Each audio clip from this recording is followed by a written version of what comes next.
So my name is the Reverend Dr. Stephanie May. I'm the minister at First Parish in Wayland. And on behalf of the organizing team, I want to welcome you all to this suffrage tea in commemoration of the 100th anniversary of the 19th Amendment becoming law. Suffrage teas were one way that women gathered other women to talk about the need for suffrage. Today we hold this tea in a very different way online, but our intent is similar: to convey information about suffrage. I start today by retelling some of the story of the national fight for women's suffrage. But telling a story, a history, is never as simple as it seems.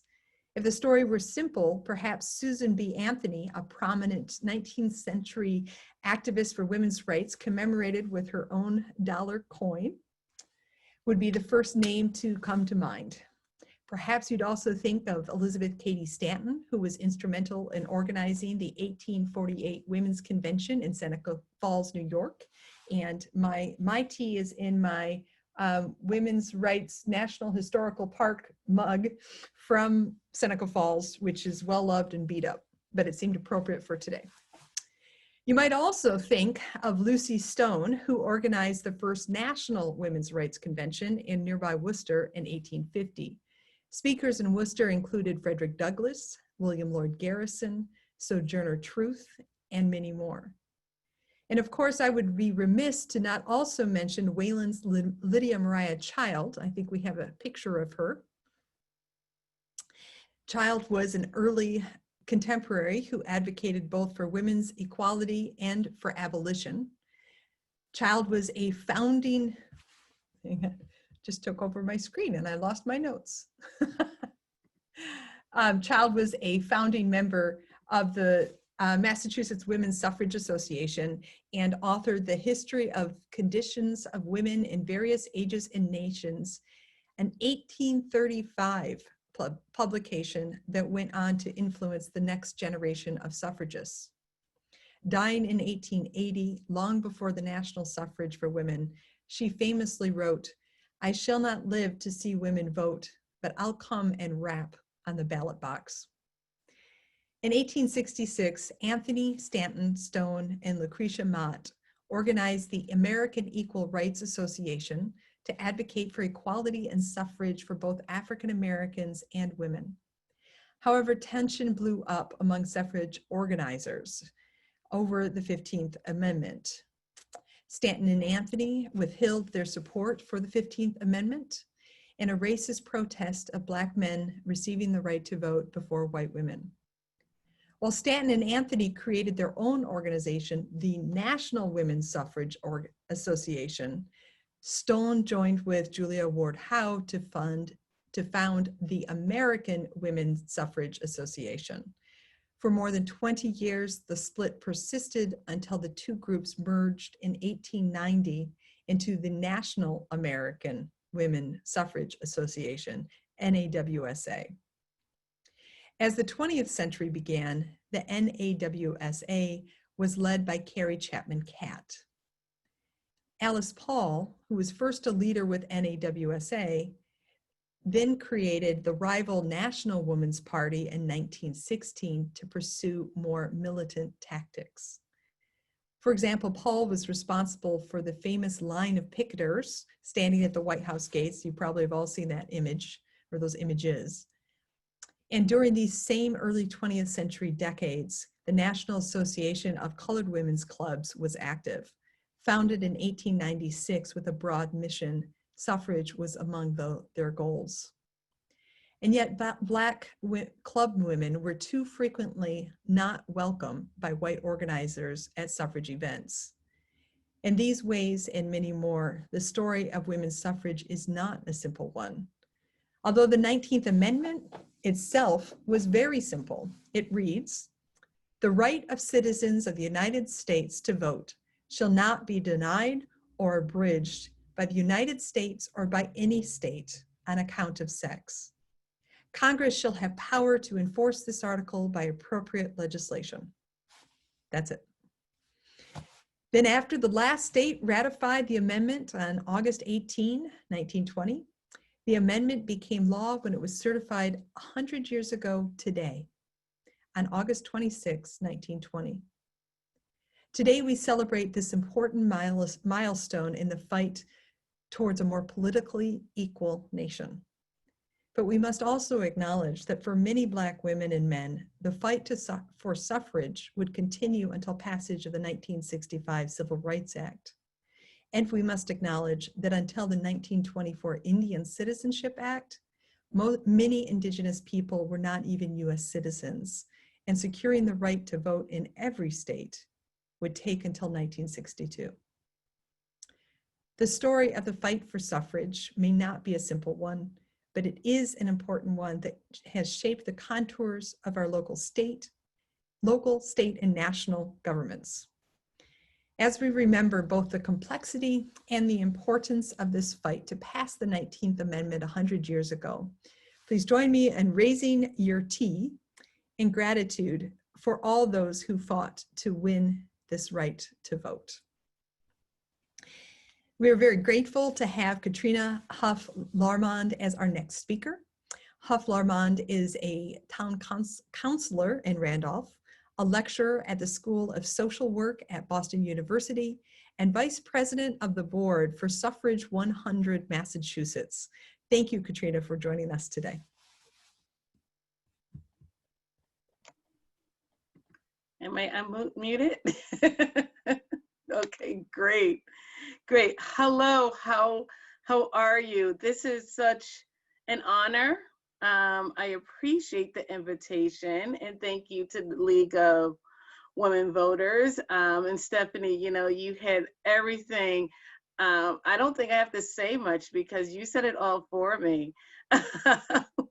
However, you touched on much of my presentation, which I appreciate, that I was informed, like Katrina, you know, talk about Black suffrages and just get in there, just tell the story. And I said, okay, I'll tell the story. Obviously, you know, it's hard to tell the entire story in a short period of time, but I definitely have information that I would like to share. And if people have questions or if we can have dialogue, that's my thing. I love dialogue. I love having conversation, right? So if people feel as if there's some dialogue that needs to happen, I'm really open for that too. And actually, I hope that we do have dialogue and able to have healthy discussion. Oh,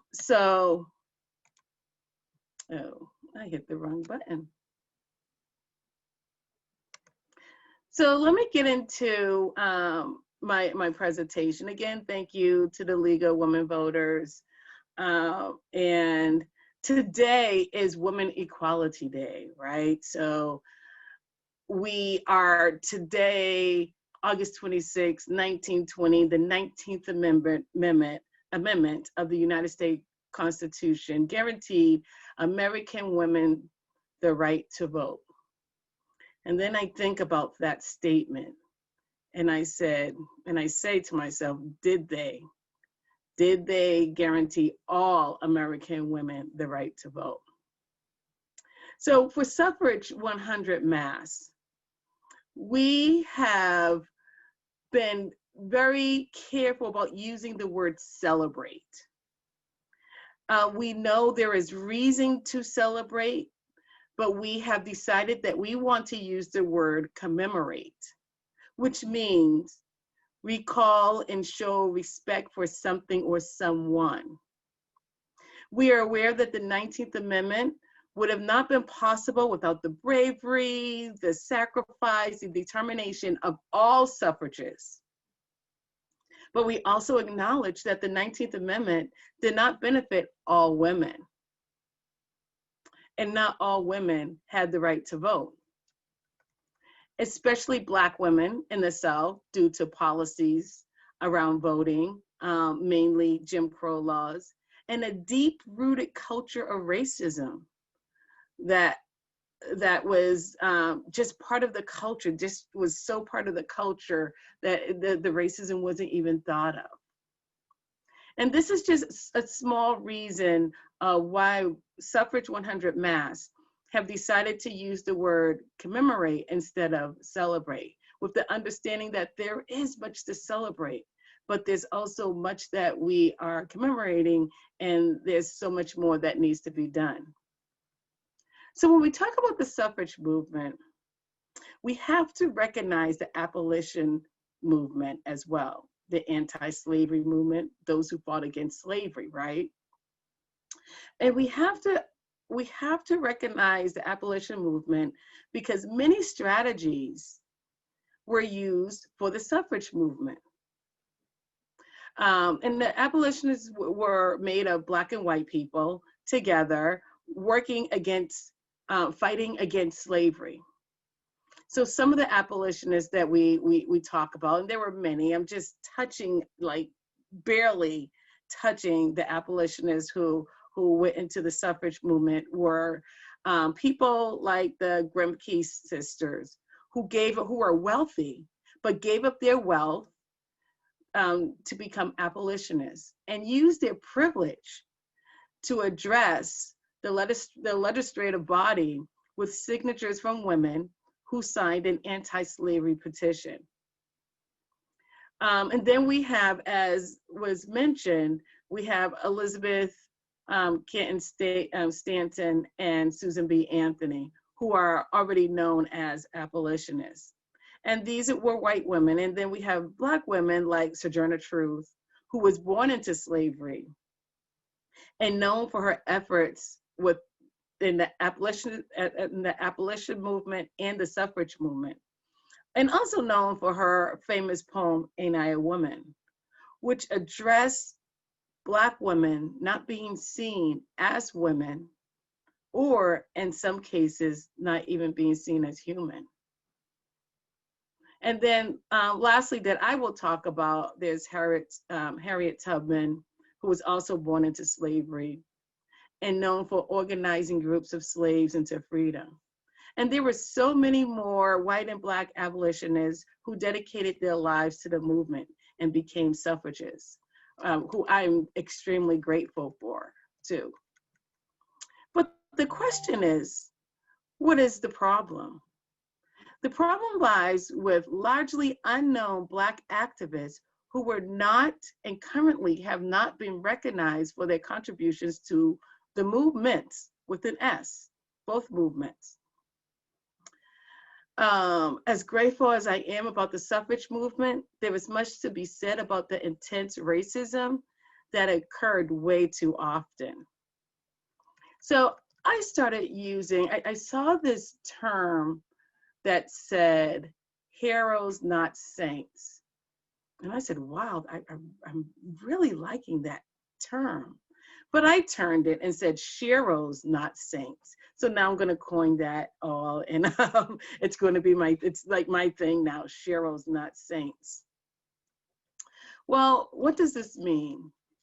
I could tell you one thing, it has really forced me to really dig deep inside myself and try to understand the culture during those days, as I continue to understand how racism continues to play a critical role today in fighting against inequality.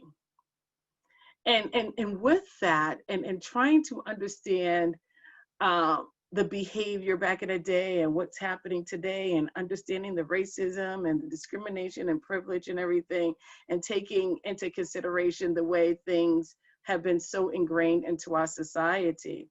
You know, I really had to sit down and think about Susan B. Anthony and Elizabeth Cady Stanton,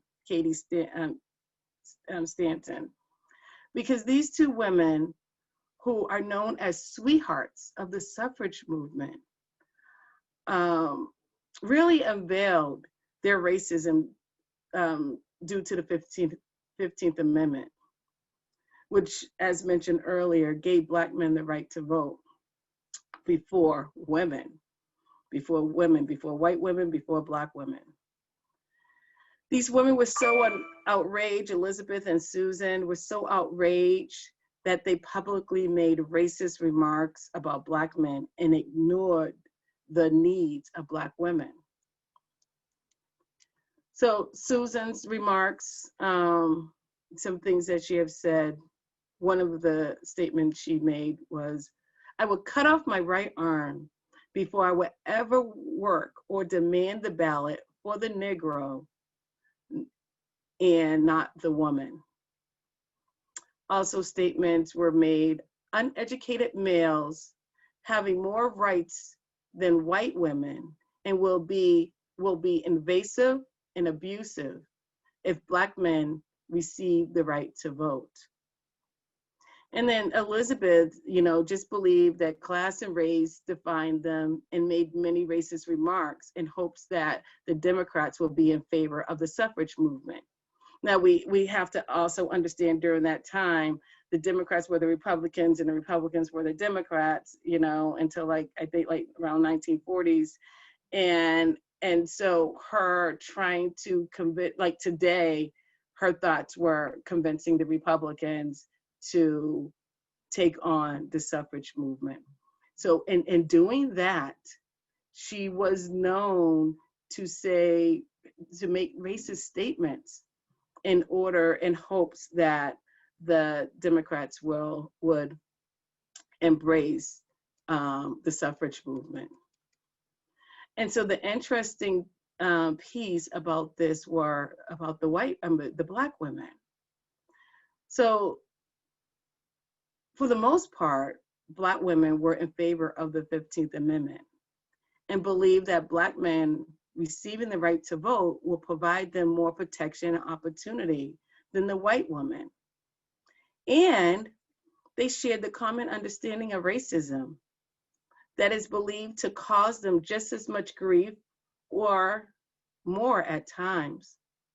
So in thinking about that, I really had to dig deep in my soul to kind of understand, the suffrage sweethearts and understand the Black women and their thoughts and the white women and their thoughts, because not all white women were against the 15th Amendment, but many were, and not all Black women were for the 15th Amendment, but many were. So I had the opportunity to see this wonderful play named The Moment Was Now by Jane Birkin, I believe. And it was this great song called Not a Straw in the Way. And this song was about Black women will not get in the way of Black men opportunity to receive the right to vote. And it went on with lots of singing and, acting. And I was really moved by the words in the song, because what it said was it understood that white women may not have the right to vote, but they will still have a life of certain comforts. And Black women and men will continue to be seen as less human and left with no rights and ability to have policies to change for the Black race. So again, that was really telling to me of what some of the split, because that also became a split, that one of the major splits between Black suffragists and white suffragists, the 15th Amendment, and the understanding or lack of understanding, whichever you believe, of why white women were not for it and Black women were for the 15th Amendment. Because, lots was saying, definitely said that Black women cannot separate their race. So we're fighting for we're fighting against sexism and racism. We can't take the racism out of the fight. And there was much talk but you have to, because we can't focus on racism. We just have to focus on the sexism. So that was, definitely a huge reason for the divide when it came to the 15th Amendment. And then there were other issues, like 1913 suffrage parade in DC, that was planned by Alice Paul and Lucy Burns. And if you know anything about Alice Paul, she was, she got it done. She did what she needed to do, and by any means necessary, she made sure she got it done. So the 1913 suffrage parade changed the course of the suffrage movement. It marked the first major national event for the constitutional amendment for the suffrage movement. Alice and Lucy perfectly planned this event. The event took place before Woodrow Wilson's inauguration, where they knew thousands of people would be in Washington, D.C. for the inauguration. So this gave an opportunity for them to showcase, or to show people the importance of the suffrage movement. So the National American Women's Suffrage Association, which was the umbrella organization for the event, made a racist decision that Black women should not march in the parade for fear of losing the support of the Southern supporters. So what was said was, we cannot have Black women in this parade. And Alice Paul said things like, there should either be a black parade or a white parade, or no parade. And it was procession, actually. There should, actually, she said, as far as I can see, we must have a white procession or a Negro procession or no procession at all. And then she took on the task to talk to Black suffragists about them not being in the parade. And one particular group was a Black sorority, Delta Sigma Theta Sorority Incorporated, was spoken to about not being in the parade. However, during this discussion, because the Black suffragists were not having it and did not agree and fought against it, at the end of the day, the agreement was that the Black suffragists will march at the end of the parade. And that was the agreement. However, not Ida B. Wells, who had traveled from Illinois to march in the parade, refused to march and back and marched in front with her Illinois delegates.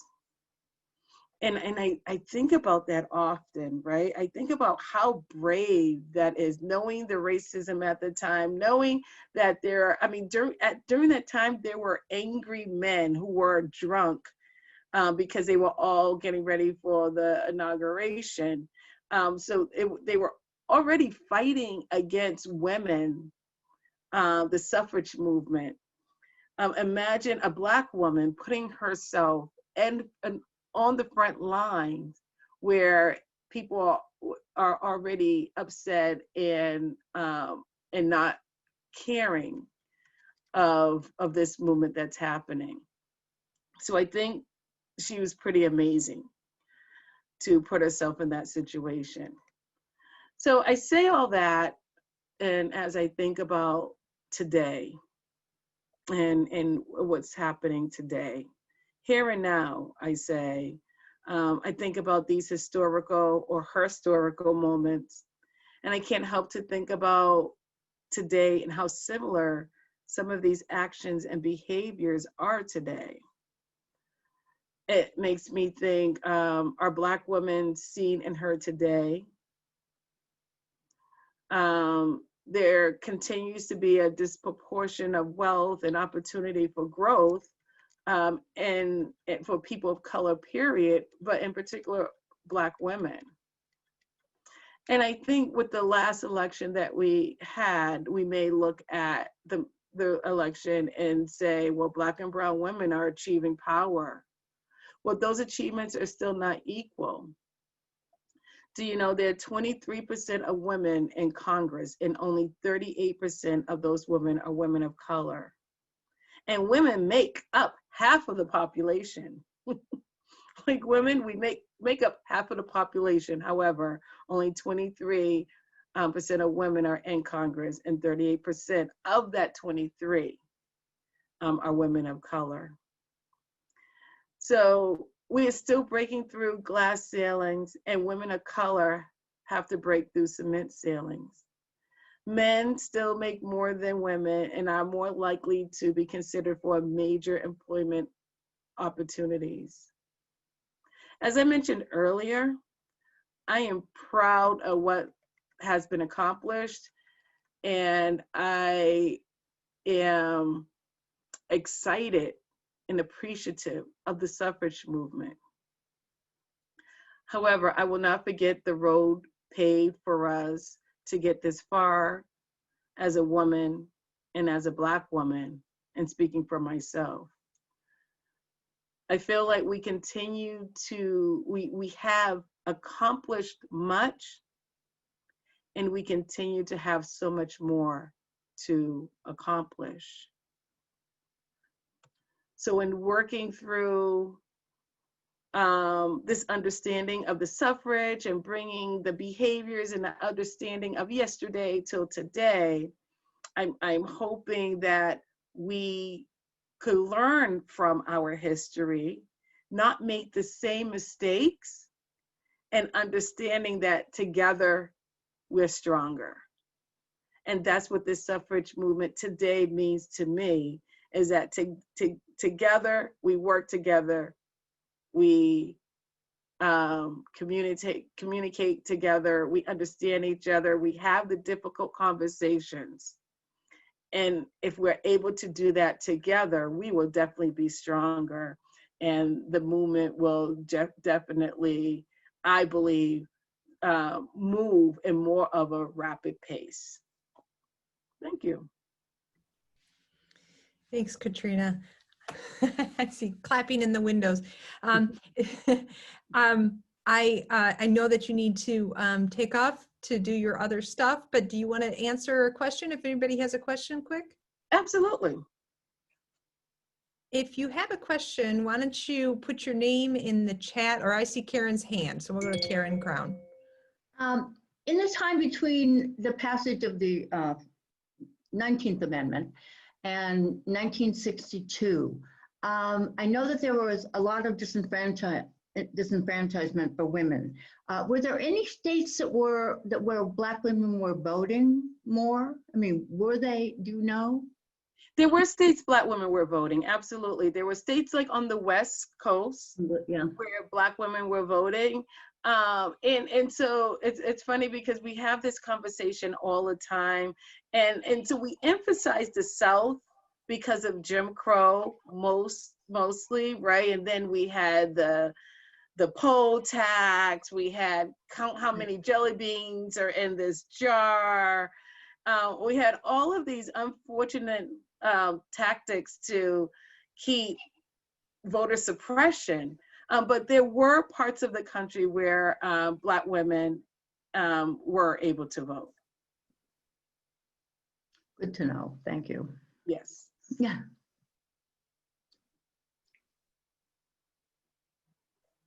Thank you again, Katrina, for being here and for your leadership on the state level for these for this commemoration. I read that too, and that made a lot of sense to me to use that language. So thank you for bringing that up here.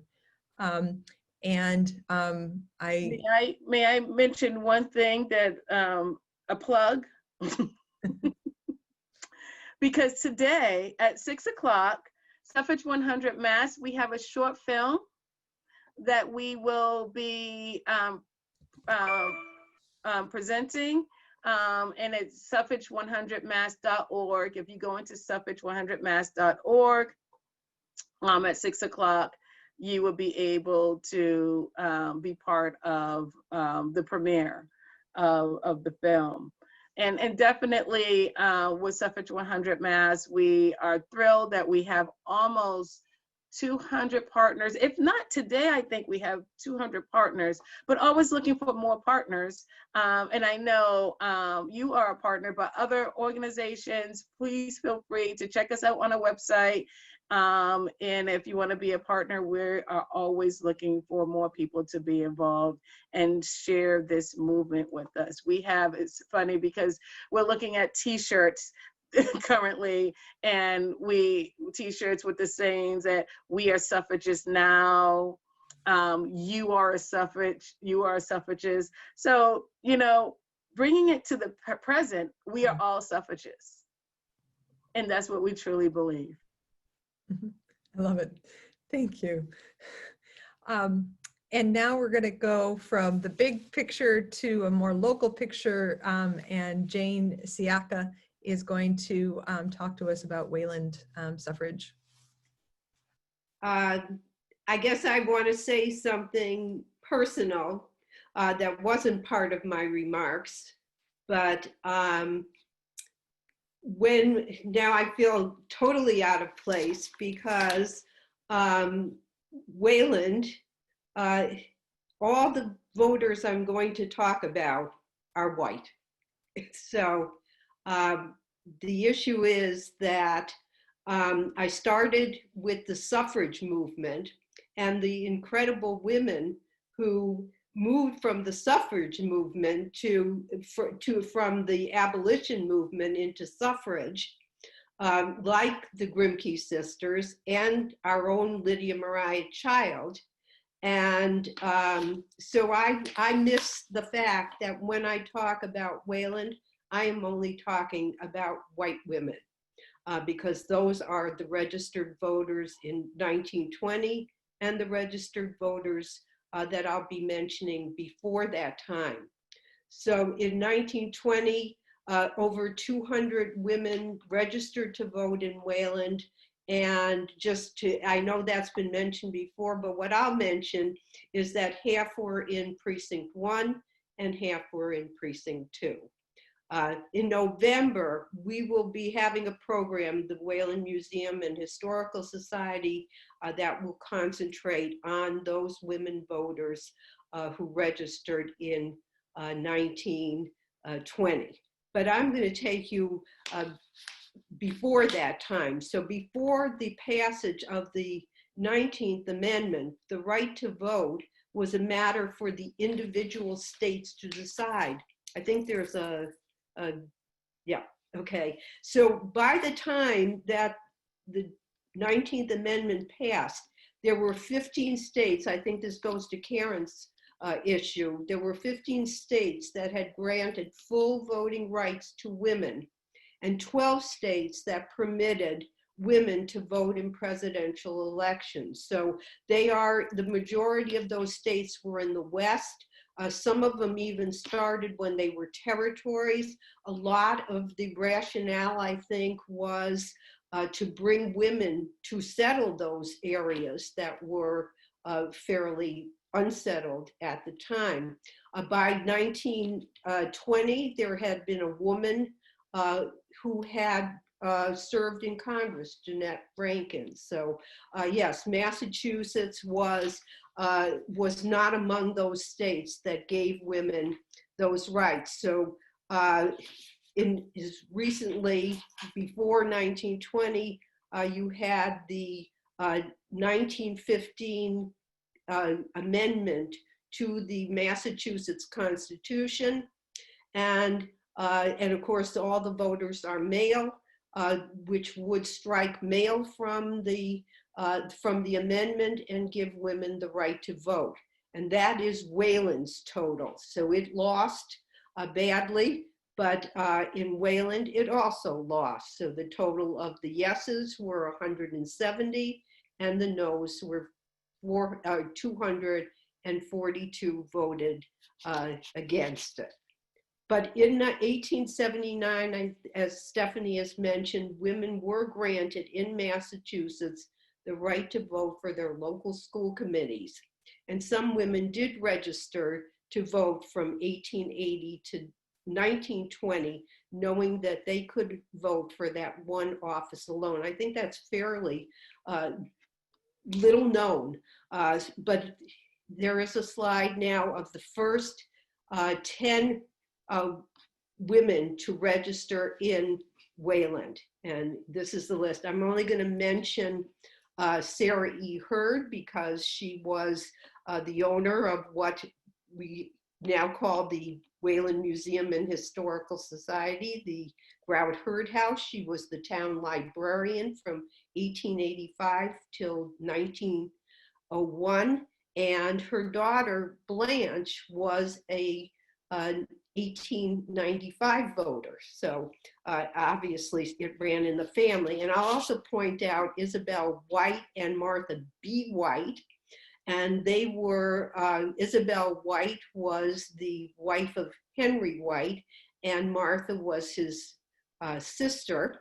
And Henry White at the time was the town clerk.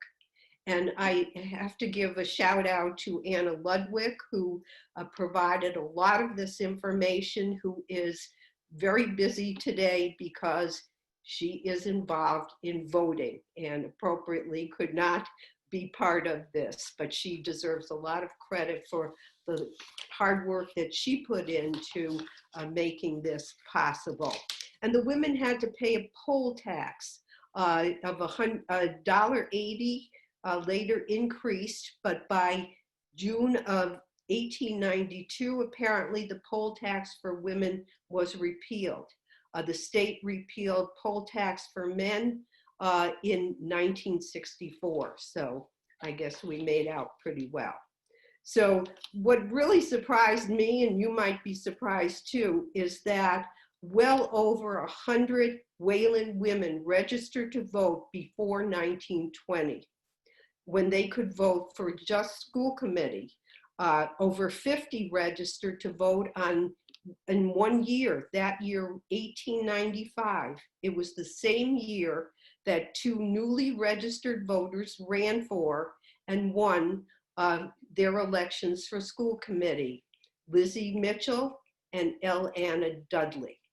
And 5 women before 1900 served on the school committee in Wayland. And you did not have to, you could serve on the school committee. A woman could serve on the school committee starting in 1868, but we did not have any until 1888, when Anna M. Bent became the first woman school committee member. And as far as I know, she was not a registered voter, so you didn't have to be a registered voter. She was not one. She was the wife of James Alvin Bent, who was a selectman at the time, and she died at 1890 at the age of 45 while serving on the school committee. And this is what the town report said the year of her death. And it makes me think of very contemporary, it could be said today. Mrs. Bent possessed natural abilities and acquired virtues, which won for her the admiration of every person with whom she came into contact. Her great mind was full of plans for improving the condition of our public schools. She greatly desired that the town might make more liberal appropriations so that the schools might be equal to any in the state. And I think we've accomplished that now, so good for you, Anna M. Bent. But just to make life more fun, in 1896, there was yet another Anna Bent serving on the school committee, because after Anna M. Bent died, James Alvin Bent, which was very easy for him but hard for me, his second wife served on the school committee, and her name was also Anna Bent. So, okay. And also another in 1890, we have Caroline Loker, a wife of Alfred Loker, a shoe cutter, was serving on the board. And again, there is no record of her being a registered voter. But the last two are registered voters. They registered to vote in 1895, and one is Lizzie Mitchell, and the wife of D. Lawson. If I don't pronounce it properly, I apologize to Mr. Mitchell, who worked at the Ben Shoe Factory. By 1888, it is the husband, D. Loss, who is on the school committee and not Lizzie. So civic-minded, no doubt. But Anna Dudley, I'd like to say a few words about, because she's a heroine. She's also served on the school committee from 1894 to 1901 and deserves more than a mention at this time. Born in 1834, she celebrated her last birthday in 1937 when she was 103. During the Civil War, Anna went to Boston to begin her long career as an art teacher. She remained an ardent champion of teachers and teachers' rights. When she retired, there was no pension for teachers, but she was a spokesman for the cause. And when the bill was passed, she became an ardent worker to obtain pensions for teachers who needed them, although she refused a pension for herself. Even though I come from staunch Republicans, I have been Democratic-leaning politically, she stated on her 100th birthday. She loved Franklin Roosevelt. She believed in holding an up-to-the-minute interest in affairs of the world, and that an interest in politics keeps one alert and alive. In 1889, she registered to vote in Boston, maintaining her closeness to Wayland, which she considered home, while still teaching in Boston. In 1895, she registered in Wayland, so one assumed she could vote for herself when she ran for school committee. As you may recall, 1895 is the year there was an influx of women voters, many who registered in time to cast their ballots for both Anna and Lizzie Mitchell. In March 1895, when Anna Dudley was nominated for school committee for 3 years, the Boston Globe reported that it was the largest caucus ever held in town. Was this because so many women attended? We can only imagine. But while women continued to register in the 1900s and 19-teens, there were no more women on the school committee until after the 19th Amendment passed. So they were obviously satisfied with the male choices. Wayland's records from 1909 to 1915 report total ballots cast and separate listings for the votes cast by men and the votes cast for women. And I think we have a slide of the, do we have that, of the years that the women, they had the separate voting. But anyway, Alex, I don't know if we do. But anyway, no? No. Okay. In 1914, for example, out of 407 votes, 302 were cast by men, and 105 by women. So that is, when you think of a little town of less than 2,000 people, the number of voters, women voters, is, to me, is it's astounding. I was just couldn't believe it. And you also have to realize that 105 in 1914 of the women that registered in the 1890s and 1880, there were about 80 in that number, but a number of those women had either passed on or they had left town. So women kept registering in Wayland, and it obviously meant so much to them to vote. I always wonder, would I feel that way? Because there were also obviously a number of women who didn't register to vote. But to me, to vote for one office of school committee, that's an astounding number. So I wonder if anybody has any reaction to that. But I think this whole story of women who registered to vote before in Wayland is very impressive to me. So I'll leave it at that.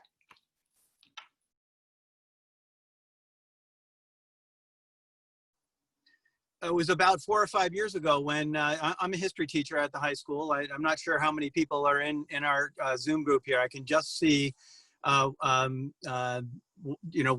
actual speaker. So I'm assuming that people are aware that about 5 or so years ago, my students and I came across Jessica Henderson, who people like Jane and Molly were aware of in the Historical Society, but for the most part, I think our collective memory of her in town had largely been extinguished. And we were working on a World War I era project, and we were interested in the suffrage theme. Like our big theme for the first year would be like what was Wayland like on the home front during the war years. And obviously the era of suffrage was important. So we started to delve into that a little bit. And we kept coming across this name, Jessica Henderson, Jessica Henderson. And finally, she just kind of hijacked our whole effort. And we just decided to research and write her biography, which is now online on our Wayland High School History Project website. But she was We're going to have that up on the website up. Oh, you do? Okay, super. Yeah, we will after. And, you know, the big theme that we tried to develop, you know, she was involved in suffrage, of course. She was involved in other social causes, including anti-vivisection. She was an ardent animal rights activist, a vegetarian, and all this stuff was in the newspapers too. You know, it was really kind of astonishing. She was a pacifist during World War I. Her son Gordon went and fought in World War I, but she got in a lot of trouble during the war years, speaking out, as she often did, against the war. We know she's a suffragist. I'll say something in just a minute about that to preface the video. And she went on to become an ardent leftist political radical, which she had always been, but she kind of drifted even further to the left by the 1920s when she was heavily involved in the Sacco Vanzetti defense case. She served as treasurer of the defense group that tried to help. She hosted Vanzetti's sister in Wayland. I'm sorry, Sacco's sister in Wayland.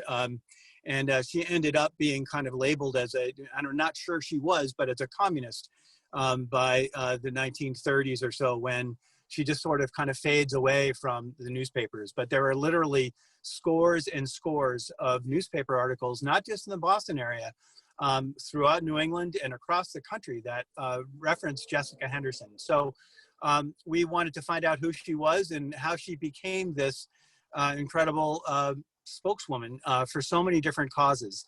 And she was originally from rural Maine, and her dad died at a young age. And we kind of thought that maybe the fact that she was kind of forced at a younger age to kind of stand on her own 2 feet like that without her dad around, that might have given her a little bit of extra punch.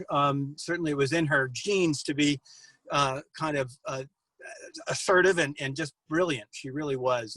Probably very self-righteous, I would say, was another characteristic. She was not very religious, but she was raised in the Universalist tradition. This was before the Unitarians and the Universalists merged, and went to a Universalist seminary and boarded there through about 8th grade or so before she came down to the Boston area and married her husband, Henderson, who was a very affluent, became a very affluent insurance salesman in Boston. And it was his resources, really, his success that allowed her to really kind of spend not only time raising and taking care of her 6 kids. She had a lot of help doing that. You can see in the census, the various you know, drivers and you know, chauffeurs and other people, attendants at the house. But she just got heavily involved in all these causes. The first time we see Jessica Henderson's name associated with suffrage was in the late 1890s when she was a mom. I think she had probably 4 of her 6 kids by then. This was in Arlington before she had moved to Wayland, and she was just getting involved in a local suffrage discussion group there. But she made the newspapers, so obviously was also already kind of making a name for herself.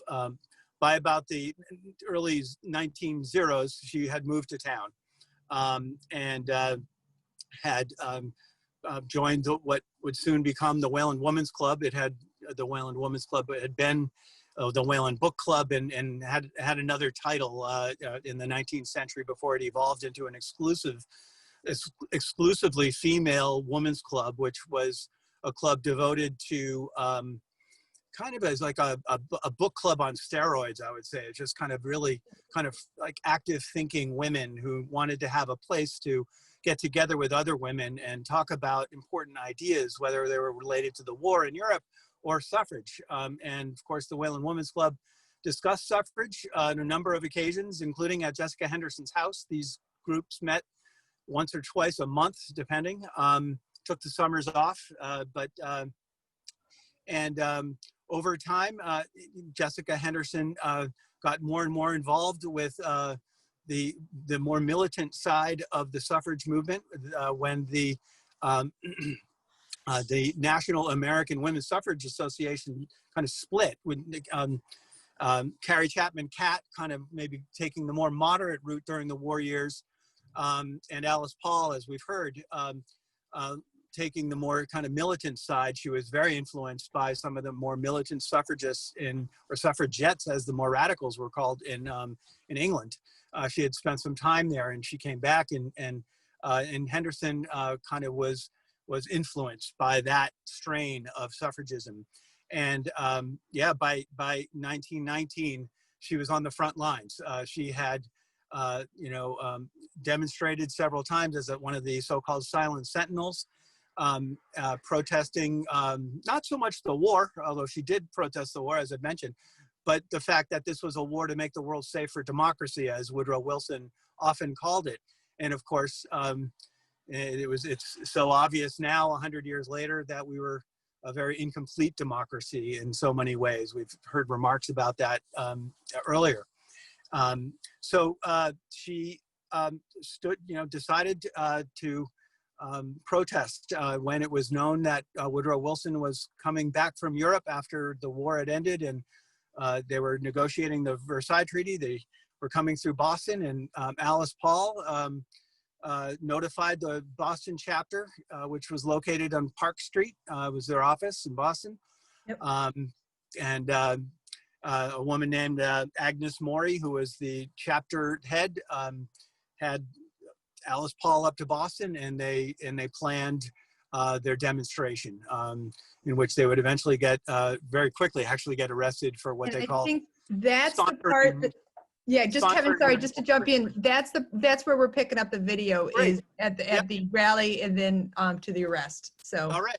So why don't I pause then, and I'll say good luck with the rest of the program, and cheers.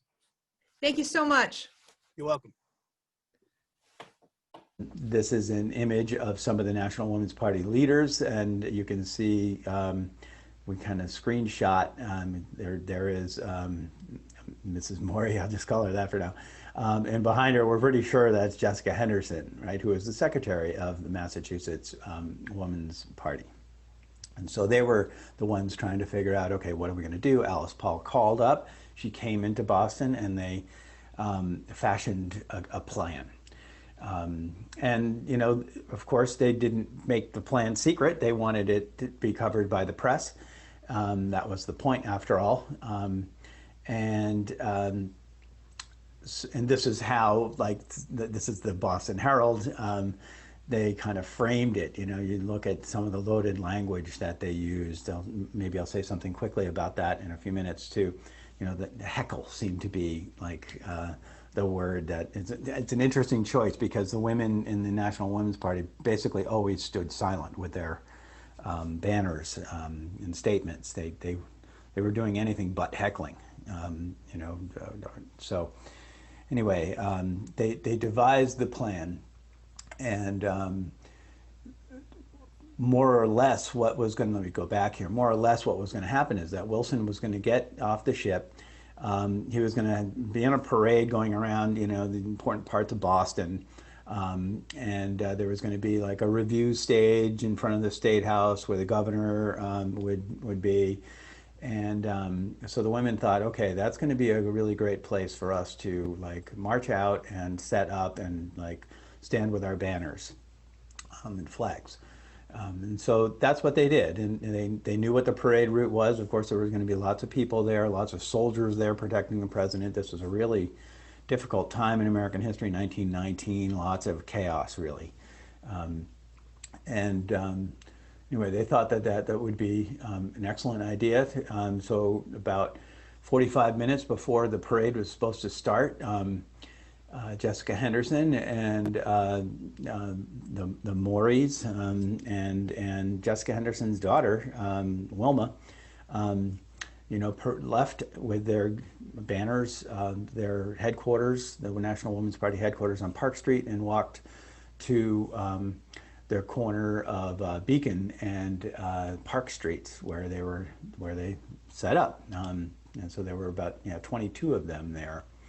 And meanwhile, so they just kind of stood there, with their flags and banners. And here's the biggest of the banner. This is a picture taken later, and kind of a recreation. But you can see there's Jessica Henderson. I'll put my scroll over here. There's Henderson, who's actually inaccurately identified. I don't remember what the site is off the top of my head, but some women's history site,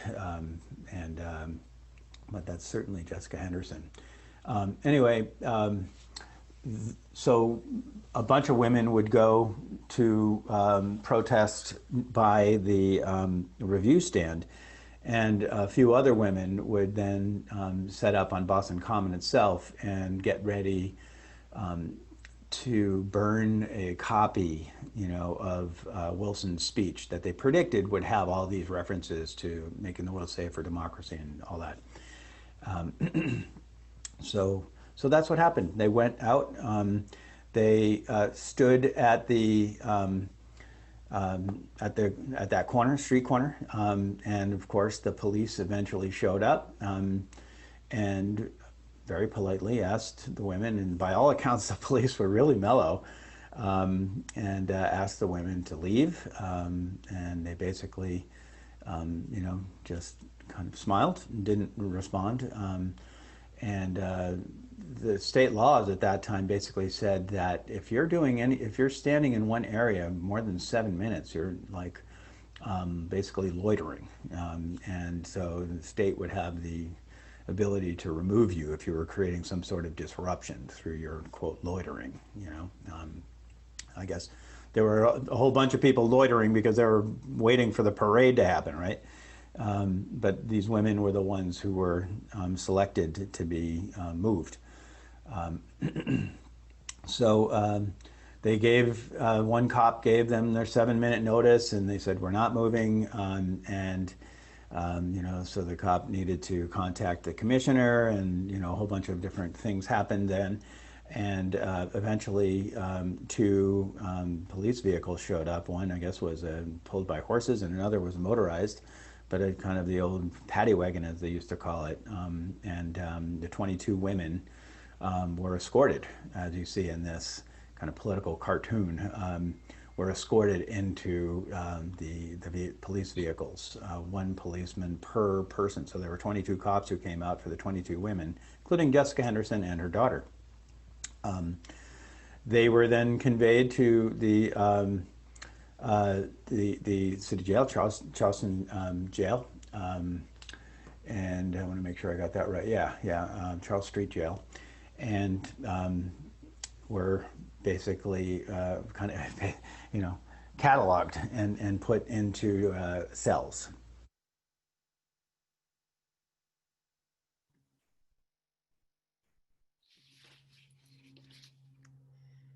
So there's a longer video. There's a longer video and a long video that goes and talks about Jessica Henderson, and we'll put up those links in just a second. But first, what we wanted to do, as Kevin was saying, that a number of the women were arrested, and after they were arrested and then released, there was a gathering of the women who were then given pins. And Alex, can you put up the picture of the pins?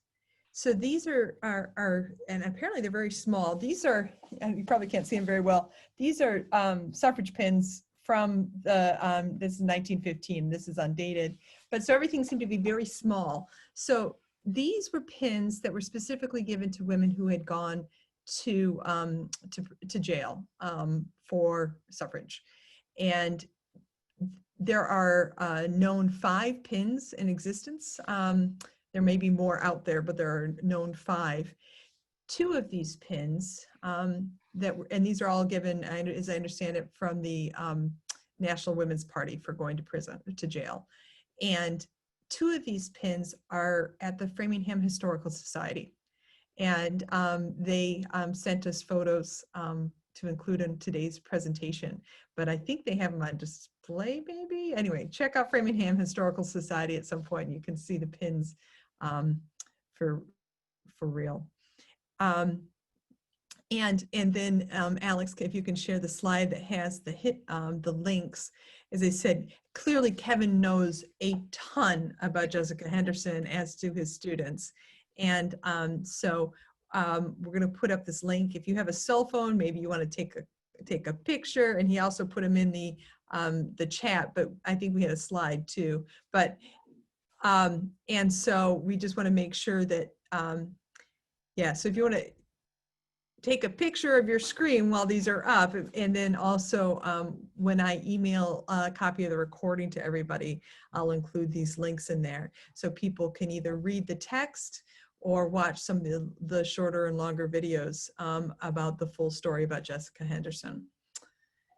And as we've already heard alluded to a couple times, the story of women's suffrage doesn't stop in 1920. And Karen Crown is going to pick up and talk a little bit about what happens to the National American Women's Suffrage Association at this time of transition. Thank you, Stephanie. I'm glad to be here. It doesn't stop in 1919. In her address to the National American Women's Suffrage Association, the NAWSA, their 50th convention was in St. Louis in 1919. And President Carrie Chapman Catt proposed the creation of a League of Women Voters to finish the fight and aid in the reconstruction of the nation. Next year, on February 14, 1920, 6 months before the 19th Amendment to the Constitution was ratified, the League was formally organized in Chicago as the National League of Women Voters. I might say that given that it was only ratified by one vote, and they didn't come down to even expect that vote in the end, it was Mr. Burns from Tennessee that allowed it to go through. They were pretty optimistic. The Maud Wood Park became the first national president of the League. She had steered the women's suffrage amendment through Congress in the last 2 years before ratification, and liked nothing better than legislative work. From the very beginning, however, it was apparent that the legislative goals of the League were not exclusively focused on women's issues, and that citizen education aimed at all of the electorate was in order. 3 months after the National League was founded, the League of Women Voters of Massachusetts was organized on May 27, 1920. Many Massachusetts League members had also been a part of the national suffrage movement. Since its inception, the League has helped many millions of women and men become informed participants in government. The League's first major national legislative success was the passage in 1921, late in 1921, of the Shepherd-Towner Act, providing federal aid for maternal and child care programs. In the 1930s, League members worked successfully for the enactment of the Social Security and Food and Drug Acts. Due at least in part to League efforts, legislation passed in 1938 and 1940 removed hundreds of federal jobs from the spoils system and placed them under the Civil Service Department. After World War II, the League carried out a nationwide public support campaign at the request of Franklin Roosevelt to establish the United Nations and to ensure U.S. participation. Following the campaign, President Harry Truman invited the League to serve as a consultant to the U.S. delegation of the United Nations Charter Conference. One of the first organizations officially recognized by the UN as a non-governmental organization, the League still maintains official observer status today. The League sponsored the first televised presidential debates in 1960, for which we received, received an Emmy Award for Outstanding Achievement in Broadcast Journalism. It continued to sponsor debates focused on bipartisan issues with a main goal of informing the voters. As candidates demanded increasingly partisan conditions, however, the League withdrew its sponsorship of general election debates in 1988. Leagues around the country continue to hold debates and forums for local, state, and offices today. The Wayland League would have had this March would have had its 70th anniversary, what would have been the 70th annual candidates night at the end of this March, but I think we all know why that was canceled. The League's grassroots campaign for national legislation to reform voter registration resulted in passage of the National Voter Registration Act in 1993. Also known as the Motor Voter Bill, it enables citizens to register at motor vehicle agencies automatically, as well as by mail at agencies that serve the public. The League provided a dedicated website for voter information as early as the 1990s. Today, Vote 411, that's 411.com. Maybe it's just org, I don't know. The Vote 411, just put that in, provides both general and state-specific nonpartisan resources to the voting public, including a nationwide polling place locator, a ballot lookup tool, candidate positions on issues, and more. In June 2019, the U.S. Supreme Court ruled that partisan gerrymandering cannot be solved by the federal courts. In response to the League-initiated People-Powered Fair Maps, a coordinated effort across all 50 states and DC to create fair and transparent people-powered redistricting processes is intended to eliminate partisan and racial gerrymandering nationwide. Over the last century, the League has fought for election protection, democratic reforms, and equal access to the ballot, all while maintaining our commitment to nonpartisanship and fostering an informed electorate. As we look into our next 100 years, we aim to build power for the next generation of women leaders and voting rights activists.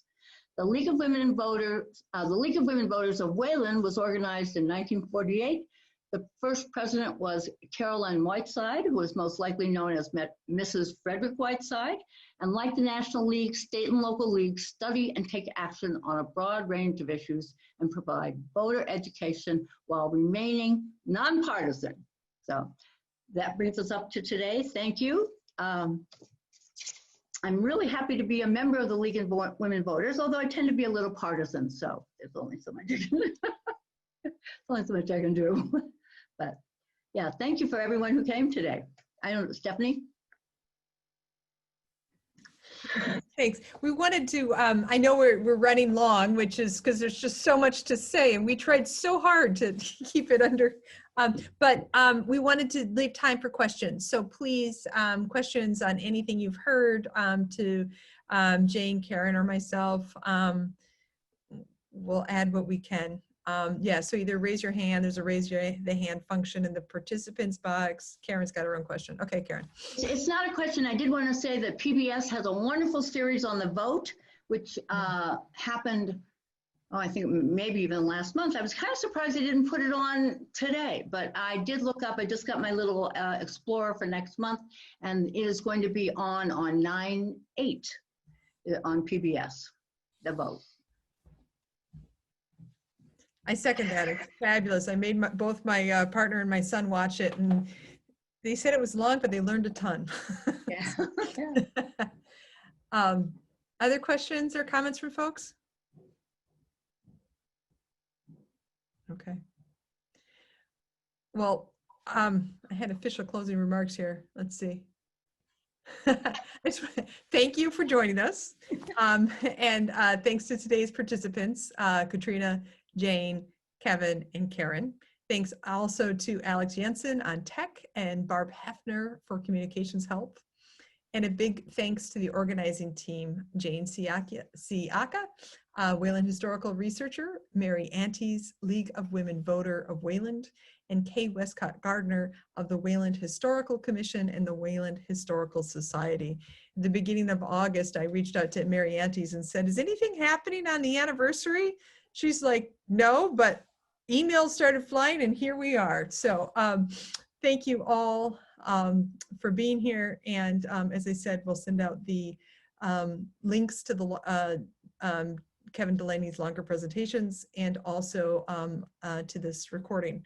So thank you for being here. And yes, I think we've also got a good message from Karen and from Katrina about the ongoing work around promoting suffrage and enfranchisement. So have a good evening. Thank you, Stephanie.